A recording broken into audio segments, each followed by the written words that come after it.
বাংলাদেশের জাতীয় রাজনীতি এখন গুরুত্বপূর্ণ মুহূর্তে দাঁড়িয়ে। আগামীকাল সন্ধ্যা 6টায় ঘোষণা হতে যাচ্ছে ত্রয়োদশ জাতীয় সংসদ নির্বাচন ও গণভোটের তফসিল। আর তার আগেই নির্বাচন কমিশনের বড় ধরনের প্রস্তুতি ও কূটনৈতিক ব্যস্ততা স্পষ্ট হয়ে উঠেছে। আজ বুধবার বঙ্গভবনে রাষ্ট্রপতি মোহাম্মদ শাহাবুদ্দিনের সঙ্গে সৌজন্য সাক্ষাৎ করেন প্রধান নির্বাচন কমিশনার এএমএম নাসির উদ্দিন সহ নির্বাচন কমিশনের সব সদস্য। আসন্ন জাতীয় নির্বাচন ও গণভোটকে সামনে রেখে সার্বিক প্রস্তুতি সম্পর্কে রাষ্ট্রপতিকে অবহিত করেন তারা। রাষ্ট্রপতি এসব প্রস্তুতিতে সন্তোষ প্রকাশ করেছেন বলে জানায় তার কার্যালয়।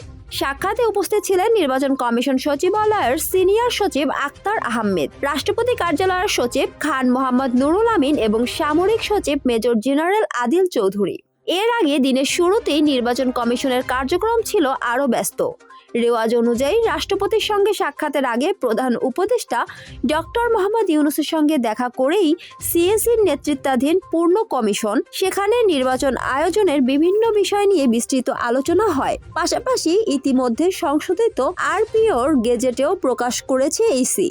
অন্যদিকে নির্বাচন তফসিল ঘোষণার প্রস্তুতি হিসেবে বিকেল 4টার দিকে রাজধানীর আগারগাঁওয়ের নির্বাচন ভবনে সিএসির কার্যালয়ে বিটিভি ও বাংলাদেশ বেতারের জন্য তফসিল ঘোষণার ভাষণ রেকর্ড করা হয়।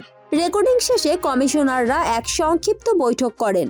এরপর সিনিয়র সচিব আক্তার আহমেদ সাংবাদিকদের জানান, আগামীকাল বৃহস্পতিবার সন্ধ্যা 6টায় প্রধান নির্বাচন কমিশনার জাতির উদ্দেশ্যে ভাষণ দেবেন এবং সেখানেই ঘোষণা করা হবে জাতীয় সংসদ নির্বাচন ও গণভোটের পূর্ণাঙ্গ তফসিল।